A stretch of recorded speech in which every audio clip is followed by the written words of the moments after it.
김밥을 싸서 삼형제가 소풍을 떠났어요. 자, 목적지에 다 도착해서 김밥을 꺼내 먹으려고 하는데 물을 가지고 오지 않았습니다. 그래서 삼형제가 가위바위보로 해서 진 사람이 물을 가져오기로 했어요. 그런데 막내 거북이가 졌습니다. 그래서 이제 가서 물을 가지고 와야 되는데 이 막내 거북이에게 걱정거리가 생겼어요. 자기가 물을 가지고 간 사이에 형들이 김밥 다 먹으면 어떻게 하나. 그래가지고 형들에게 신신당부합니다. 형들, 내가 물 가지고 올 때까지 절대 김밥 하나라도 먹으면 안 돼. 형들의 대답을 듣고 나서야 그때 비로소 막내 거북이가 물을 가지러 갔습니다. 형들은 동생을 기다리는 겁니다. 하루가 지나도 안 오고 이틀이 지나도 안 오고 6개월 지나고 1년 지나고 2년이 돼도 안 오는 거예요. 2년 동안 동생을 기다렸던 형들이 너무 배고파서 이렇게 말합니다. 우리 딱 한 개씩만 먹자. 너무 배고프니까. 그래서 김밥을 꺼내서 각각 하나씩 입에 넣으려는 순간 그때 그 광경을 저 뒤 바위에서 숨어서 지켜보는 막내 동생이 갑자기 앞으로 튀어나와서 형들 그렇게 하면 나 물 안 뜨러 간다 라고 말했다고 합니다. 이 이야기는요, 기다려야 될 때 기다리지 못하면 더 기다린다, 그 의미입니다. 기다려야 될 때 그냥 잘 기다리면 되는데 기다리지 못해가지고 잘못하면 더 기다리는 것이 기다림의 아픔이 아닌가 생각을 해요. 오늘 설교의 관점은요, 기다림 속에서 우리가 어떤 자세, 무엇을 생각해야 될까 하는 부분을 좀 말씀을 나누려고 합니다. 자, 지난주에 저는 성령 충만했던 이 바나바의 이야기를 전해드렸어요. 성령 충만하니까 바나바에게 두 가지 결과가 주어졌습니다. 첫째는 착한 성품, 즉 성령의 인격을 갖게 되었어요. 두 번째는 영적인 바른 통찰력을 갖게 되었습니다. 그리고 바나바는 영적인 바른 통찰력을 가지고 바울이 목회자로서 잠재적 능력을 가진 것을 발견하고 그 바울을 안디옥 교회 목회자로 부르기 위해서 8리 이상을 걸어서 바울의 고향인 다소까지 바울을 찾으러 갑니다. 지난주에 말씀드렸지만 제자들에 의해서 다소로 피했던 바울은 고향 다소에서 13년간 잊혀진 채 살아가고 있었습니다. 본래 바울은요, 유대교 지도자들의 신임을 한 몸에 받았던 사람입니다. 그리고 하나님을 향한 열심 때문에 교회를 잔멸하고 그리스도인들을 박해했습니다. 바울을 신임했던 대제사장은 바울에게 다메섹에 있는 그리스도인들을 색출하고 연행할 고난을 부여했습니다. 자, 그리고 바울이 그 목적 때문에 다메섹을 찾아간 거죠. 그런데 바울이 그 다메섹에서 예수를 만나서 예수의 제자가 되었습니다. 그리고 나서 3년 만에 예루살렘으로 돌아왔어요. 바울이 예루살렘에 3년 만에 돌아올 때 얼마나 주님을 위해서 일하고 싶은 마음이 간절했겠습니까? 그래서 그 뜨거운 열정을 가지고 예루살렘에 와서 복음을 전했는데 단지 보름밖에 사역을 하지 못했어요. 보름이 지났을 때 제자들의 권유에 따라서 예루살렘을 떠나 고향 땅 다소로 낙향하게 되었습니다. 어쩌면 제자들의 권유로 낙향할 때 이 시간이 짧은 시간일 거다 생각을 했을지 몰라요. 또는 얼마간의 시간이 지나면 제자들이 자신을 다시 예루살렘으로 불러줄 것이다 라고도 생각할지 모르겠습니다. 그런데 이런 기대와는 달리 13년 동안 그 누구도 바울을 찾아오지 않았습니다.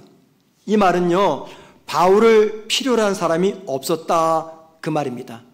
그러니까는 지난 13년 동안 바울은 쓸모없는 존재, 필요 없는 존재, 흔히 말하는 잉여 인간으로 살았던 거예요. 가족이나 고향 사람들은요, 오랜만에 고향을 방문한 바울이 잠시 쉬다가 곧 떠날 줄 알았습니다. 그런데 바울은 외부 세계와 완전히 단절된 채 외롭게 13년 동안 고향에서 집거하게 된 겁니다. 바울처럼 유능한 사람이 13년 동안 모두에게 잊혀진 존재로 살아간다는 것은 이게 13년이 마치 130년 이상에 되는 세월처럼 장구한 세월입니다. 그런데 13년이 지난 어느 날 예상하지 않은 방문객이 바울을 찾아옵니다. 그가 바로 오늘 25절에 나오는 바나바입니다. 바울은 자기를 찾아온 바나바로부터 안디옥에서 함께 목회하자는 제안을 받습니다. 그리고 바나바의 제안을 하나님의 뜻으로 받아들이고 그 즉시 다소를 떠납니다. 그리고 그것이 계기가 되어서 바울은 한 교회의 목회자 또는 선교사, 교회 개척과 그리고 신학자의 삶을 살아가게 됩니다. 저는 13년간 잊혀진 존재로 살았던 이 바울에 관한 말씀을 지난 한 주 묵상하면서 자연스럽게 지난날 제 모습이 떠올랐습니다. 영국에서 공부하던 중 캠브리지 근교의 한 교회에서 목회를 하게 되었어요. 저의 뜻과는 전혀 관계없이 벌어진 일입니다. 저의 계획은 3년 만에 모든 공부를 다 마치고 빨리 한국으로 돌아와서 학교로 가는 것이었어요.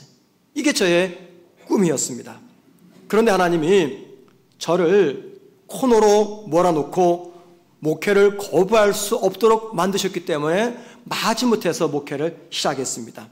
그런데 제가 더 힘들었던 이유는, 부임하기 싫었던 이유는 작은 교회였어요. 작은 교회. 그 작은 교회에서 9년간 목회를 하면서 처음에는요, 이런 생각을 갖게 되었습니다. 비록 작은 미자립 교회지만 내가 여기서 최선을 다해서 목회하면은 나를 보시는 하나님이 어느 때에 머지않아 더 좋고 큰 교회로 나를 인도하실 거다. 이런 믿음이 있어요. 아니, 정직히 말하면 이런 생각이 가득했습니다. 남들이 주목하지 않는 이 작은 교회에서 내가 열심히 목회를 하면은 내 소문이 바깥으로 퍼져서 어느 교회에서 나를 담임 목사로 데려가지 않을까? 이런 생각도 갖게 되었습니다. 그런데 제가 기대했던 일은 일어나지 않았습니다. 목회를 하면서 시간이 흐르고 지칠 대로 지친 저는 9년간의 목회를 정리하고 2012년 한국으로 귀국을 했어요. 한국에 귀국할 때는 굉장히 설렘과 기대감이 있었습니다. 왜냐하면 모든 영국 생활을 정리하고 한국에 돌아온 나를 사람들이 알아서 부목사 생활도 착실히 오래 했고 작은 교회지만 9년간 담임 목회 경험도 있고 나이도 담임 목사로 부임할 황금기 연령 40대 후반이고 또 학위도 가지고 있으니까는 내 소문을 듣고 사람들이 나를 담임 목사로 인도할 거다, 데리고 갈 거다.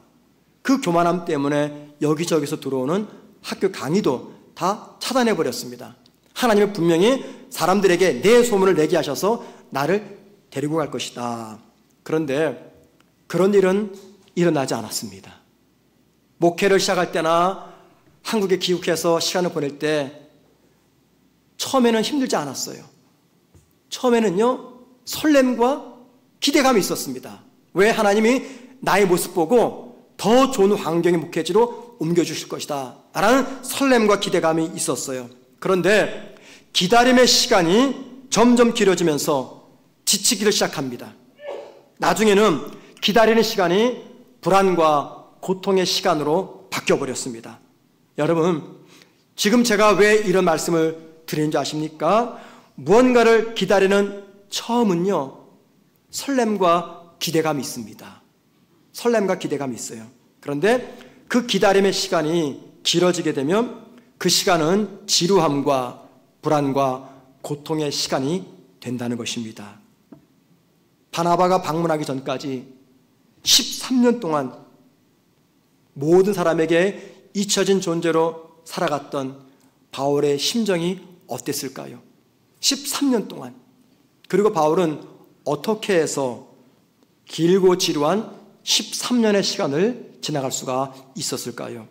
성경은요, 바울이 다소에서 보냈던 13년의 세월이 어떤 삶이었는지 침묵하고 있습니다. 그건 공백, 여백으로 남겨두었어요. 바울의 생애에서 13년의 다소의 생활은요, 빈칸으로 남아 있습니다.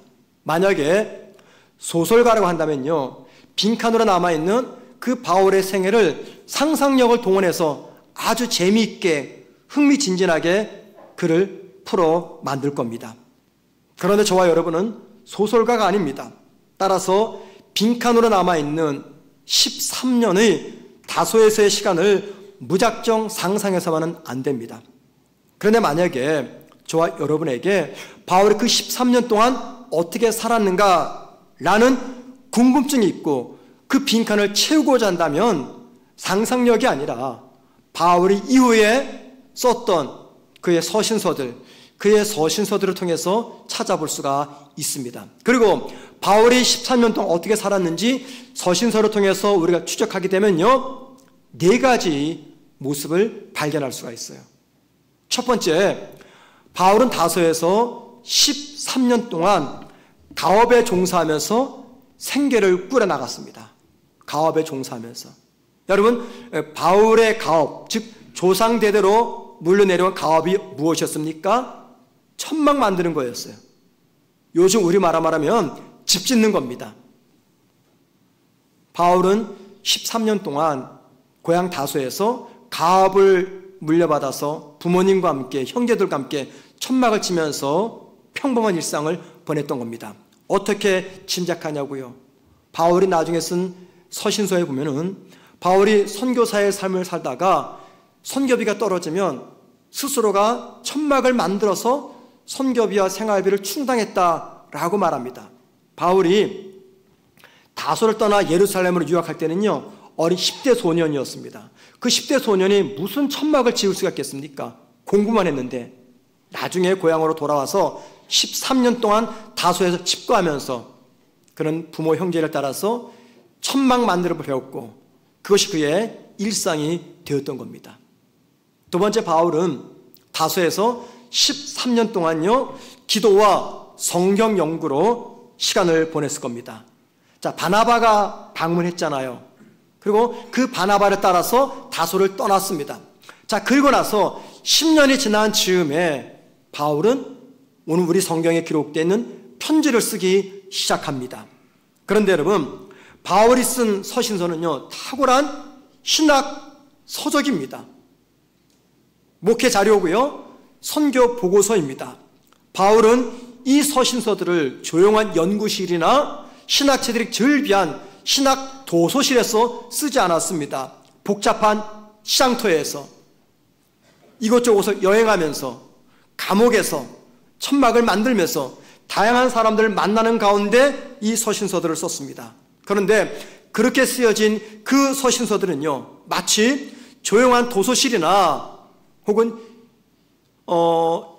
연구실에서 깊은 묵상과 연구 끝에 쓰여진 것처럼 그 신학적 깊이와 논리성과 설득력이 탁월했습니다.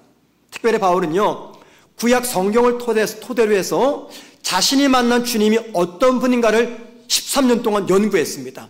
그리고 내린 결론이 자신이 만난 예수는 우리 조상들이 오래전부터 기다려왔던 하나님의 메시아, 구원자, 인류의 구원자라는 결론을 내리게 되었습니다. 바울이 이런 연구와 묵상을 통해서 어떻게 결론을 내릴 수가 있었습니까? 다소를 떠나 복잡한 선교지에서 이런 사고를 했을까요? 그럴 여유가 없었습니다. 다소에서 보냈던 13년 동안 깊은 성경 연구와 묵상을 통해서 이런 결과들을 만들어낸 거죠. 그런데 바울은 다소에서 성경만 연구하지 않았습니다. 그 어느 때보다 기도에 힘썼습니다. 어떻게 하냐고요? 바울은 기도 중에 셋째 하늘, 즉 하늘나라를 다녀옵니다. 나중에 바울이 고린도 교회에다가 편지를 씁니다. 그게 고린도 전후서인데 고린도 후서에 보면은 바울이 그런 얘기를 해요. 자신이 아는 한 사람이 삼층천, 즉 셋째 하늘을 다녀왔다라고 말합니다. 자, 고린도후서 12장 2절입니다. 내가 그리스도 안에 있는 한 사람을 아노니 그는 14년 전에 셋째 하늘에 이끌려간 자라. 내가 아는 한 사람, 3인칭을 쓰죠. 그런데 12장 7절에 가서 그 한 사람이 자기라고 고백합니다. 즉 내가 기도 중에 3층천 셋째 하늘을 다녀왔다라고 말합니다. 그런데 여기 12장 2절에 중요한 시간적 표현이 있어요. 14년 전에 내가 셋째 하늘을 다녀왔다. 고린도후서 편지를 쓰기 14년 전. 계산해 보니까 그때는 주후 42년에서 44년경입니다. 주후 42년에서 44년, 그때 바울이 어디에 있었을까요? 그때 선교지 없었습니다. 그때는 고향 땅 다소에서 13년 동안 집거하던 시기였어요. 그러니까는 14년 전 내 고향 다소에서 내가 기도 중에 셋째 하늘을 다녀왔다 그 말입니다. 무슨 이야기입니까? 바울은 그 어느 때보다 고향 다소에서 13년간 기도 생활에 최선을 다했던 사람이다라는 겁니다. 세 번째, 바울은 다소에서 13년 동안 그의 부모 형제들에게 예수를 전했어요. 그런데 안타깝게도 그의 부모 형제들, 일가 친척들은 바울이 전하는 예수를 믿지 않았습니다. 그러니 바울의 마음에는 절망과 슬픔과 고통이 가득했어요. 그 바울의 마음이 담겨져 있는 성경이 로마서 9장 1절과 2절 바울이 쓴 편지입니다. 보세요. 9장 1절 중간쯤에 나에게 큰 근심이 있는 것과 마음에 그치지 않는 고통이 있는 것을 내 양심이 성령 안에서 나와 더불어 증언하노니, 그 다음 잘 보세요. 나의 형제 곧 골육의 친척을 위하여 내 자신이 저주를 받아 그리스도에게서 끊어질지라도 원하는 바로다. 나의 형제 곧 골육의 친척을 위해서 내가 저주를 받아서, 이 말은 무슨 말이냐면 내 부모 형제 친척들이 예수만 믿을 수만 있다면 나는 저주를 받아 주님으로부터 끊어져도 상관이 없다 그 말입니다. 어떤 바울의 감정이 담겨져 있습니까? 아직까지 그의 형제들 부모가 예수를 믿지 않아 마음에 절망과 슬픔이 가득 찬 바울의 마음을 보여줍니다. 그럼 여러분, 이랬던 바울이 고향 땅 다소에서 13년 동안 그의 부모 형제들에게 예수 믿으라고 예수를 전하지 않았겠습니까? 입만 열면 예수를 외쳤던 바울이 그의 부모 형제에게 전도하지 않았겠습니까? 네 번째입니다. 바울은 다소에서 13년 동안 독립선교사의 삶을 살았어요. 여기 독립선교사 그 말은 어느 선교단체와 연대하거나 다른 사람과 함께 동역했다 그 말이 아니라 바울 혼자 복음을 전했다 그 말입니다. 바울이 쓴 편지 중에 갈라디아서가 있습니다. 갈라디아서 1장 21절에 이런 말씀이 기록되어 있어요. 바울이 쓴 내용입니다. 그 후에 내가 수리아와 길리기아 지방에 이르렀으나, 이 말은 바울이 수리아와 길리기아 지방을 수시로 방문했다 그 말입니다. 자, 길리기아는 어디냐면요, 지금 바울의 고향이 어디라고 그랬어요? 계속 얘기하잖아요 제가요. 어디라고요? 다소. 부산이 아니라 다소입니다. 예. 그 다소가 포함되어 있는 동네를 말합니다. 지역. 그러니까 다소는 길리기아의 수도예요. 자, 평택이 있습니다. 그 평택 안에 평택의 수도인 죽백동이 있습니다. 이부 때도 웃더라고요. 아니 왜 죽백동을 무시하십니까? 예. 저와 여러분이 소속된 곳이면 지구상에서 가장 중요한 곳이에요. 거기가. 예. 아무튼 평택에 있는 동네 죽백동, 즉 다소가 포함되는 길리기아 지방. 그러니까는요, 바울은 이 길리기아 지방을 다녔다는 겁니다. 그런데 언제 이런 지역을 방문했느냐, 이게 중요해요. 다시 1장 21절 초반에 보세요. 이렇게 말합니다. 그 후에 방문했대요. 어디를? 길리기아 지방을. 그 후는 언제입니까? 그 후란 제자들의 권유로 바울이 예루살렘을 떠나 고향으로 돌아온 때를 말합니다. 그러니까는 고향 땅 다소에서 바울은 못했다는 거예요. 길리기아 지방을 방문했다 그 말입니다. 왜 갔을까요? 울적한 마음 달래기 위해서 산책을 떠난 겁니까? 아닙니다. 그 다음 절에 나오는 갈라디 1장 23절에 답이 나옵니다. 보세요. 다만 우리를 박해하던 자가, 여기 우리는 그리스도인이고요, 박해하는 자는 바울입니다. 바울이 주님 만나기 전에 교회를 박해했잖아요. 그 이야기합니다. 그 다음 보세요. 박해하던 자가 전에 멸하려던 그 믿음, 바울이 전에 멸하려던 그 믿음이 뭡니까? 신앙이지 않습니까? 복음이잖아요. 근데 그 믿음을 지금 전한다 라고 말합니다. 이 말은 바울이 다소에 13년간 머물면서 수시로 길리기아 지방에 가서 과거 그가 박해했던 십자가 복음을 전하는 전도자가 되었다, 그 말하고 있는 겁니다. 그래서 오늘 본문 25절 말씀 보면 바나바가요 다소에 있는 바울을 만나러 갔다라고 표현하지 않습니다. 뭐라고 표현합니까? 바울을, 성경을 좀 보세요. 자, 요 대목에서 교회 오실 때 꼭 성경 들고 오십시오. 우리 지난번 새가족 환영회 때 저희 교회 등록하신 부부가 계셔서 그분이 등록 소감을 이야기하시는데 아주 중요한 말씀을 하셨어요. 왜 성문교회를 내가 등록해야 되겠냐라고 결심했던 것 중에 하나가 뭐냐면, 금요 기도회 때 와 보니까 성경을 찾는 시간에 많은 성도들이 성경을 펴서 본문을 보더라는 겁니다. 이 화면 보지 않고. 여러분, 굉장한 거예요.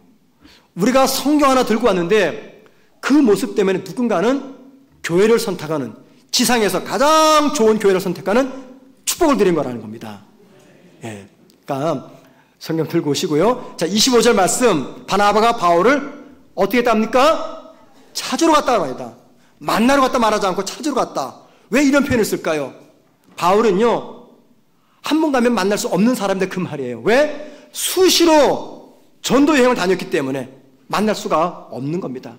뭘 말하냐면, 바울이 다소에서 13년 동안 시간만 있으면 지역을 찾아다니면서 복음을 전하는 독립 전도자의 삶을 살았다, 그 말입니다. 우린 지금까지 바울이 쓴 편지를 통해서 빈칸으로 남아있는 다소에서의 바울의 14년 삶이 어떠했는가를 생각해 보았습니다. 여러분, 저와 여러분이 왜 이런 복잡한 이야기를 지금 생각하는 겁니까? 그것은요, 말씀을 제대로 해석해야지 바른 해석을 통해서 바른 적용이 주어지기 때문입니다. 그래서 이런 말씀을 드린 거예요. 여러분, 이런 이야기를 통해서 우리가 어떤 결론을 내립니까? 바울은 모든 사람에 잊혀진 그 13년 세월 동안에 절망하면서 인생의 실패자로 살지 않았다라는 겁니다. 이게 중요해요. 모두에게 잊혀진 13년의 세월이 바울에게는 상처가 아니었습니다. 실패가 아니었습니다. 고통이 아니었습니다. 그 시간들을 무의미하게 보내지 않았어요. 오히려 자신이 할 수 있는 최선을 다해서 그 13년의 세월을 맞이하고 있었다는 것입니다. 우린 여기에서 중요한 질문 한 가지를 반드시 해야 됩니다. 바울이 왜, 무슨 이유 때문에 13년 동안이나 고향에 머물고 있었는가? 어느 정도 있다가 떠날 수 있잖아요. 바울이 왜 진작에 고향을 떠나지 않는가라는 겁니다. 바울은요, 누구보다도 자기 자신에 대해서, 복음에 대해서 열정적인 사람이었어요. 삶의 열정을 지닌 사람은요, 13년 동안 다른 사람과 단절된 채 혼자 절대 살 수가 없습니다. 바울처럼 능력도 있고 열정이 있는 사람이라면요, 언제든지 다른 곳으로 가서 사람들과 함께 복음을 전할 수가 있었습니다. 또는 고향에 가서 잠시 쉬었다가 고향 땅 근처인 지중해, 터키, 그리스, 로마 이런 데를 다니면서 얼마든지 복음을 전할 수가 있었어요. 그런데 바울은 그렇게 하지 않았습니다. 왜 바울은 13년 동안 고향 땅에서 꼼짝하지 않은 것입니까? 그 이유가 사도행전 22장 17절, 18절에 나옵니다. 한번 보십시다. 후에 내가 예루살렘에 돌아와서 성전에서 기도할 때 황홀한 중에 봄에 주께서 내게 말씀하시되 속히 예루살렘에서 나가라. 이게 무슨 말이냐면요, 바울이 3년 만에 다메섹에서 예루살렘에 돌아왔습니다. 그런데 어느 날 기도하는데 주님이 이렇게 말씀하시는 거예요. 속히 예루살렘을 떠나라. 그래가지고 바울이 예루살렘을 떠난 겁니다. 그런데 사도행전 9장 30절 이미 우리가 보았지만 바울이 왜 예루살렘을 떠났습니까? 제자들의 권유로, 제자들이 바울의 등을 떠밀어서 예루살렘을 떠난 것처럼 되어 있습니다. 그런데 실상은요, 제자들의 권유에 못 이겨서 떠난 게 아니에요. 먼저 바울이 기도 중에 하나님의 응답받은 거예요. 이 예루살렘을 떠나라. 주님의 뜻을 따라 고향 땅 다소로 왔습니다. 그런데 어떻게 자기 마음대로 고향을 떠날 수가 있겠습니까? 고향을 떠나려면 누구의 허락이 있어야 돼요? 주님의 허락이 있어야 하는 겁니다. 그래서 주님이 고향을 떠나라 할 때까지 바울은 13년간 고향을 지켰던 거죠. 이것이 13년간 고향을 떠나지 않았던 이유입니다. 여러분, 중요한 게 뭔지 아십니까? 바나바가 찾아올 때까지 13년간 고향에서 직거했던 바울은요, 하나님의 응답이 없다고 기다림에 지쳐 좌절하거나 포기하거나 자기 마음대로 자기 인생을 살아내지 않았다는 겁니다. 바울은요, 저처럼 때가 되면 누군가가 내 소문을 듣고 나를 찾아오겠지, 나를 불러주겠지, 그런 잘못된 생각을 가지고 13년간 고향을 지킨 것이 아니라는 겁니다. 고향 사람들과 부모 형제들은요, 바울을 가리켜서 실패자라고 이야기했을 거예요. 왜요? 어릴 때 머리가 너무 똑똑해서 부모가 10대 때 예루살렘으로 조기 유학을 보냈어요. 조기 유학을. 예루살렘에서 가장 좋은 학교에서 가장 좋은 스승 밑에서 공부를 했습니다. 요즘 우리 말로 말하면 조기 유학 가서 좋은 대학에서 박사학위를 받았어요. 그리고 이제 금유한양 고향으로 돌아와야 되는데 고향에 와서 뭐합니까? 농사 짓는 거예요. 그러니 동네 사람들과 부모들이 얼마나 속이 뒤집힙니까? 실패한 사람이라고 생각하지 않았겠습니까? 그런데 바울은요, 자신을 인생 실패자로 간주하지 않았습니다. 스스로 삶을 포기하거나 폐인처럼 살지도 않았습니다. 만약에 그랬다면 그는 결코 위대한 사도가 될 수가 없었을 것이고, 만약에 그랬다면 좌절과 절망 속에서 자기 인생을 낭비하는 그런 삶을 살았다면 주님은 그를 역사의 무대로 불러내지 않았을 거예요. 여러분, 이런 바울을 보면서 우리가 바울이나 저나 여러분에게 공통적으로 가지고 있는 공통점 한 가지를 생각해야 됩니다. 그 뭐냐면요, 비록 하나님의 은혜로 구원받은 성도라고 하여도 어떤 형태이든지 바울과 같은 기다림의 시간을 지나가야 될 때가 있다는 겁니다. 바울에게는 고향 땅에서 13년이었지만 저와 여러분에게도 그 시간은 반드시 주어진다는 것입니다. 이 말은 무슨 말이냐면요, 성도에게는요, 어떤 형태로든 인생의 다소가 찾아온다는 것입니다. 우리가 살다 보면은 다양한 문제가 있죠. 직장의 문제, 사업의 문제, 자녀의 문제, 재정의 문제, 건강 문제, 결혼 문제, 가족 문제, 많은 여러 가지 있습니다. 그 여러 가지 이유 때문에 저와 여러분은 반드시 기다림의 시간을 거쳐야 할 때가 있다는 거예요. 곧 나아지겠지, 곧 좋은 소식이 전해지겠지 라는 기대감을 가지고 기다려야 되는 시간이 있다는 겁니다. 기다림 중에 우리에게 기대감이 생겨요. 기다림 중에 기대감이 생겨요. 그 기대감에 맞추어서 문제가 해결되거나 상황이 개선되면요, 더할 나위 없이 기쁘겠죠. 그런데 대부분의 경우는요, 우리 기대와는 달리 기다림의 끝이 보이지 않아 큰 낙심의 동굴로 떨어질 때가 있습니다. 무엇인가 기다릴 때 우리가 왜 힘들까요? 왜 힘들까요? 그것은요, 기다림의 시간이 정지된 시간이라고 생각하기 때문입니다. 다른 사람들의 시간은요, 빨리 흘러가는데, 잘 흘러가는데 유독 나의 시간만 정지된 것 같아요. 자, 여러분 한번 물어볼까요? 왜 기다림 중에 내 시간은 정지된 시간처럼 느껴질까요? 왜 그럴까요? 그것은요, 내가 기다리는 동안 하나님은 나를 위해서 아무것도 하지 않는다라고 생각하기 때문입니다. 만약에 내가 기다리는 동안 하나님이 나를 위해서 무엇인가 하고 계시다라고 생각하면요, 그 시간을 정지된 시간이라고 생각하지 않을 겁니다. 내가 기다리는 동안 하나님은 나를 위해서 아무것도 하지 않는 그런 분입니까? 우리가 하나님에 대해서 한 가지를 생각하셔야 돼요. 여러분, 하나님이 내 인생을 상대로 지금 장난치고 있습니까?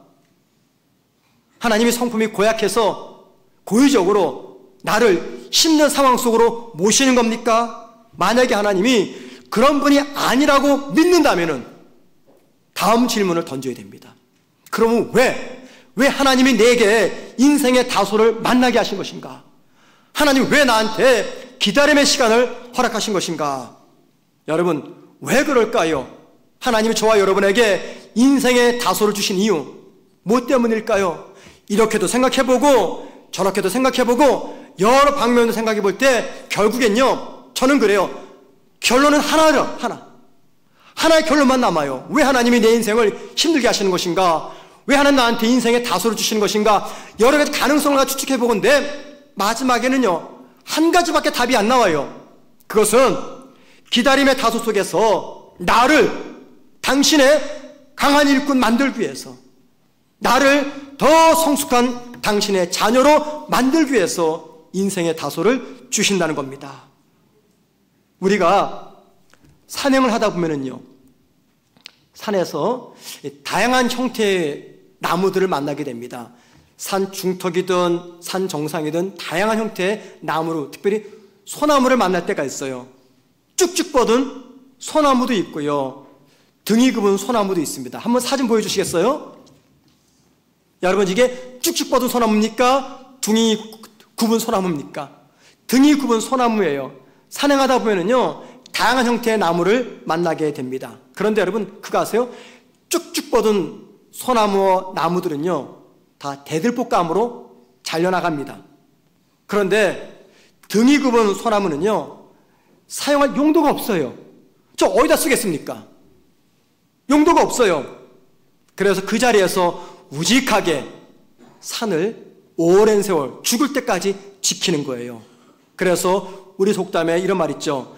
등 굽은 소나무가 선산을 지킨다. 잘난 아들은요, 과거 급제해서 한양으로 떠나버립니다. 고향에는 조금 못난 아들이 남아서 부모 대신에 농사를 짓고 치매에 걸린 부모들을 봉양합니다. 그래서 나온 말이 바로 이 말이에요. 등 굽은 소나무가 선산을 지킨다. 잘난 쭉쭉 뻗은 대나무들은요, 쓸데가 많아가지고 다 잘려갑니다. 그런데 저런 소나무는요, 쓸데가 없어요. 그냥 평생 죽을 때까지 오랜 세월 동안 우직하게 산을 지키는 거예요. 사진을 내려주시기 바랍니다. 여러분, 등이 굽은 소나무, 왜 등이 굽게 되었을까요? 왜 그렇습니까? 그는요, 오랜 세월 동안 서람풍을 온몸으로 맞았기 때문이에요. 서람풍이 뭔지 아십니까? 눈과 함께 휘몰아치는 차가운 바람입니다. 이게 설한풍이라고 말해요. 오랜 세월 동안 모진 서람풍을 온몸으로 맞았기 때문에 이 온몸에는요, 상처투성입니다. 허리를 꼿꼿하게 세우지 못하고 등이 굽은 소나무가 된 것이죠. 그런데 다른 나무들은 다양한 이유 때문에 뽑혀가지만 등이 굽은 소나무는요, 죽을 때까지 산을 지킵니다. 그리고 솔직히 어떤 소나무가 더 가치가 높습니까? 쭉쭉 뻗은 소나무가 아니라 저렇게 등이 굽은 소나무, 오랜 세월 서람풍을 온몸으로 맞아낸 저런 소나무가 가치가 더 높다는 겁니다. 저는 악기를 잘 모릅니다. 그런데 제가 아는 거 한 가지는 있어요. 세상에서 가장 비싸고 가장 유명한 바이올린 어떤 것인가? 저는 그건 압니다. 하도 들어가지고. 스트라디바리우스라는 바이올린이에요. 스트라디바리우스 바이올린. 이게 얼만큼 비싸냐면요, 2022년 뉴욕의 경매장에서 201억 원에 팔렸다고 합니다. 바이올린 하나가. 전 세계적으로 이게 맞는지 모르겠지만 제가 찾아본 자료에 의하면 전 세계적으로 한 550개가 있대요.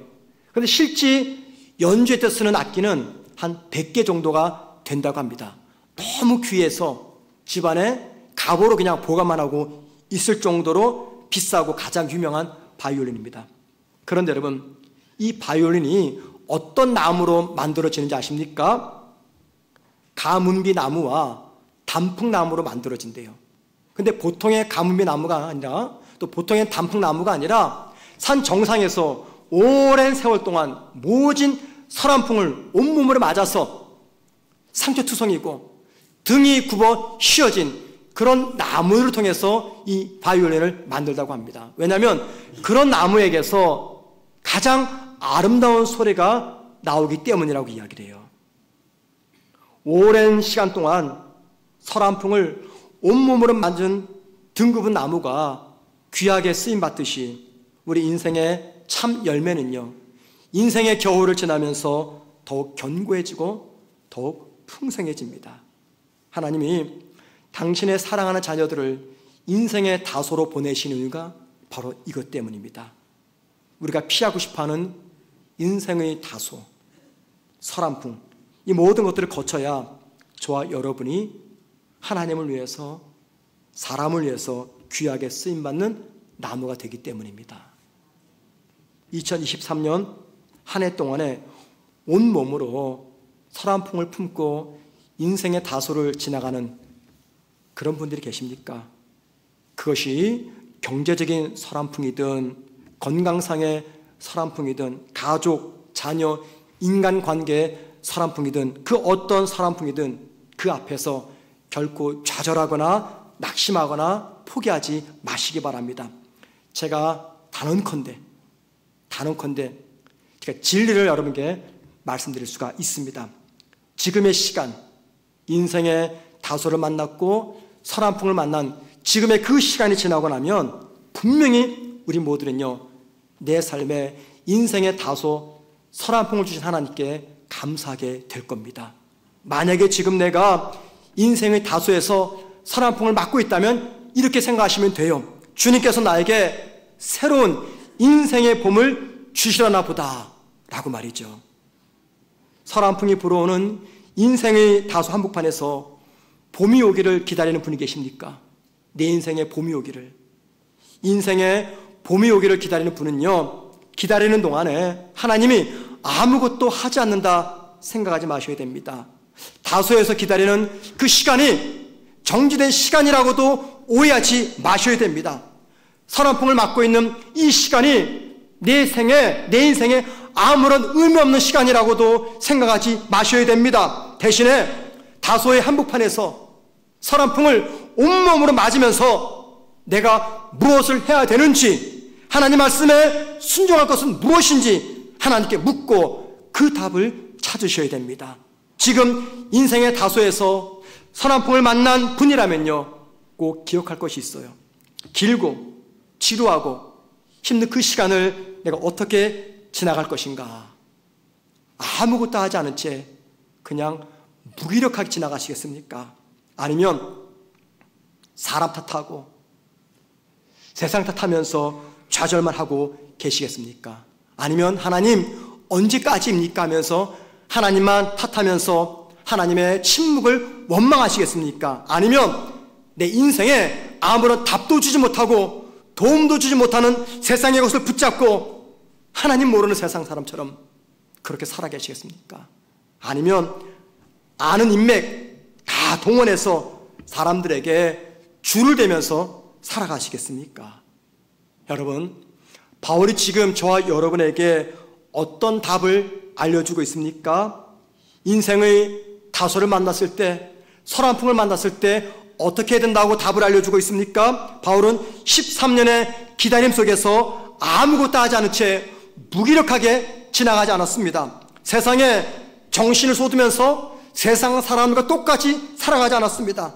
자신을 잃어버린 세상을 향해서 나 좀 기억해달라고, 나 좀 불러달라고 세상에 줄을 대거나 사람들 의지하지 않았습니다. 사람 탓, 환경 탓하면서 하루하루를 무의미하게도 지나가지 않았어요. 자신이 해야 되는 그 일이 있다면 그 어느 때보다 더 성실하게 감당해 나갔습니다. 무엇보다도 예수에 대해서 깊은 묵상과 기도와 성경 연구를 통해서 그의 신비에 영원히 지워지지 않는 이름 석자를 새겨 넣었습니다. 바로 그 이름이 예수님입니다. 예수님. 인생의 다소에서 서람풍을 만난 성도들이 계시다면 저는 그런 분들에게 꼭 요셉을 기억하자고 말씀드리고 싶어요. 요셉, 어린 13살의 나이에 형제에 의해 애굽으로 노예로 팔립니다. 17년 동안 노예로 죄수의 몸으로 살아갑니다. 이 말이 무슨 말입니까? 요셉은 17년 동안요, 자신에게 불어오는 인생의 서람풍을 인생의 다소인 감옥에서 온몸으로 받아들였다는 겁니다. 그 기간 동안에 요셉에게 얼마나 많은 상처들이 박혔겠습니까? 그런데 여러분, 그 17년의 인생의 다소를 지나면서 요셉이 무엇을 깨달은지 아십니까? 하나님을 기억하는 삶이 가장 복된 삶인 것을 깨달았습니다. 그래서 그의 형들, 자기를 팔아먹은 그 형들을 30년 뒤에 만났을 때 그 형들을 향해서 가장 많이 던졌던 말이 어떤 말이었습니까? 하나님이 하셨습니다. 형들이 아니라 하나님이 하셨습니다. 여러분, 요셉이 이 고백을 어떻게 갖게 되었어요? 총리가 되었을 때? 아닙니다.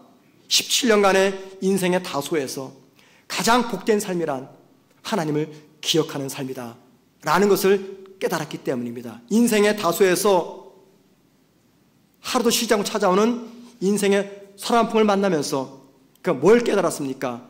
자신의 인생을 해석하는 가장 명확한 방법은 다름 아닌 하나님 이름인 것을 그가 깨달았습니다.